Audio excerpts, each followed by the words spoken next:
안녕하세요. 지난 시간에 거짓말을 판별하는 방법에 대해 간략하게 이야기를 나누었습니다. 이번 시간도 아이들의 거짓말에 대한 이야기를 조금 더 이어가기로 하겠습니다. 이번 이야기는 맥길 대학의 빅토리아 터러와 캘리포니아 대학의 캉리 교수 등의 이야기를 종합한 것입니다. 어른들은 아이들의 거짓말에 대해 어리석은 믿음 세 가지를 가지고 있다고 합니다. 하나는 아이들이 초등학교에 들어가서야 거짓말을 배운다고 믿는 것이고, 다른 하나는 아이들은 거짓말을 잘 못하고 어른들은 아이들의 거짓말을 쉽게 알아챌 수 있다고 믿는 것입니다. 마지막으로 어린 나이에 거짓말하는 것을 마치 병에 걸린 것처럼 생각하는 조바심이 문제입니다. 그들은 이 믿음이 모두 어른이 스스로 만들어낸 신화라고 봅니다. 거짓말은 발달 단계상 자연스럽게 이루어지는 성장통과 같은 것입니다. 어른이 되어서도 거짓말은 의도치 않게 일상화됩니다. 문제는 그 거짓말이 친사회적이냐 반사회적이냐 하는 문제이지요. 요점은 아이가 거짓말을 아예 못하도록 조기에 차단하자는 것이 아닙니다. 부모님들이 아셔야 할 것은 어떤 종류의 거짓말이 아이의 정서적 발달에 영향을 주는가입니다. 특히 아이들의 자존감에 영향을 주는 거짓말은 사전에 막아주시는 것이 바람직합니다. 자신감이 넘치는 아이로 키우려고 하신다면 다음의 이야기에 귀를 기울여 주시기 바랍니다. 캉리와 그의 동료들은 다양한 나라와 연령의 아이들을 대상으로 흥미로운 실험을 합니다. 카드 뒤에 숫자를 적어두고 뒤집어둔 다음 이를 맞추면 큰 상을 주기로 합니다.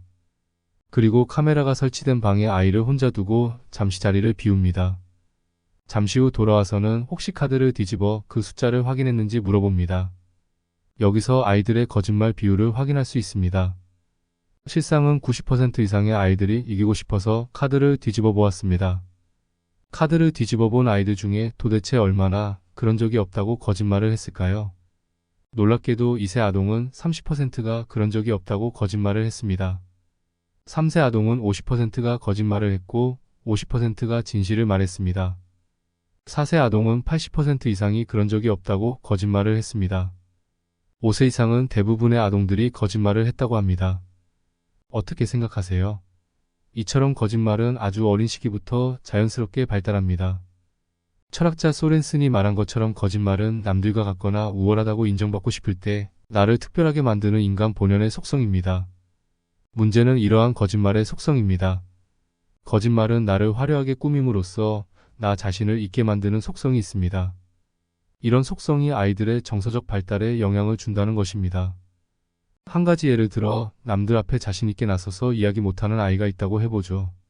남들보다 부족하게 보일까봐, 남들이 뭐라 할까봐 걱정하는 안타까움이 보입니다. 자존감이 낮은 경우 생기는 대표적인 문제이지요. 자존감은 자기 효능감, 자기 조절감, 자기 안정감의 세 가지 축이 균형을 맞추어야 형성됩니다. 자기 효능감은 나는 잘할 수 있다, 나는 성공할 수 있다라는 자신에 대한 믿음입니다. 자기 조절감은 내게 통제 권한이 있고 남의 의도가 아니라 내가 내 행동을 결정할 수 있다는 믿음입니다. 또한 자기 안정감은 내 자아가 미래에도 지켜질 수 있다는 믿음입니다. 내 자아가 보호받지 못하고 불안정하다는 생각에서 벗어나야 형성됩니다. 거짓말을 하는 이유는 다양하고 복합적이지만 이 분야의 연구를 종합해보면 아이들의 경우 대표적인 세 가지 이유에서 거짓말을 합니다.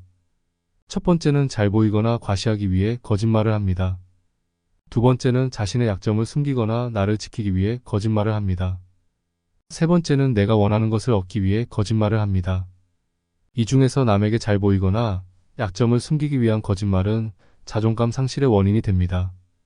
반대로 내가 원하는 것을 얻기 위한 거짓말과 그 성공은 효능감을 잠시 느끼게 합니다. 그러나 이는 일시적이고 아이 자신에게 앞으로 또 다른 거짓말이 필요할지 모른다는 심리적 부담을 주게 됩니다.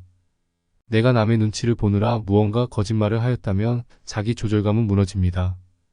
항상 남한테 맞추어 나 아닌 나를 만들며 살아야 하는구나라는 불안감이 자존감의 형성을 가로막는 것입니다. 나와 다른 나를 만들어 나를 과시하거나 지키려 할 때 그 판단의 기준은 타인의 생각입니다.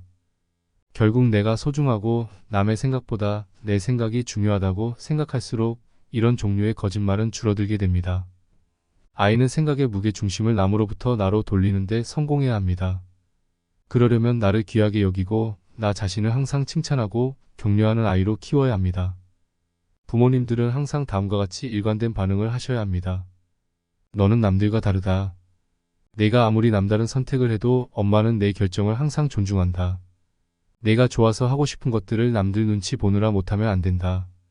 남한테 피해가 가지 않는 일이라면 너한테 의미 있는 일을 해라.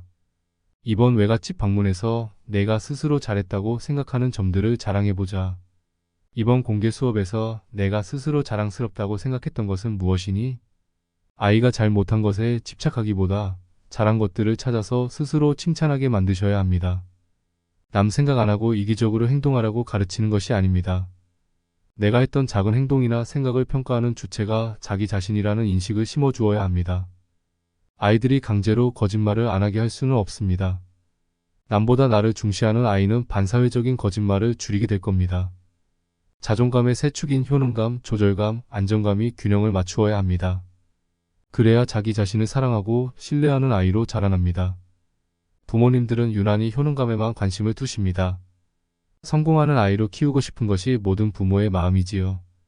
그러나 아무리 높은 효능감으로 부와 명예를 획득하였다고 해도 이를 안정되게 느끼고 기쁘게 향유하지 못하면 의미가 없습니다. 자존감의 세 축 가운데 하나라도 무너진 아이는 제 아무리 성공했다 할지라도 불안하고 의존적인 삶을 살게 될지 모릅니다. 아이들에게 다양한 선택의 기회를 자주 주십시오. 그리고 선택하는 훈련을 시키십시오. 이어서 아이의 선택을 지지하고 칭찬해 주십시오. 그것만으로도 아이는 거짓말을 가려서 하게 되고 자신의 행동을 능동적으로 결정하는 주도적인 아이가 될 가능성이 높아질 것입니다. 감사합니다.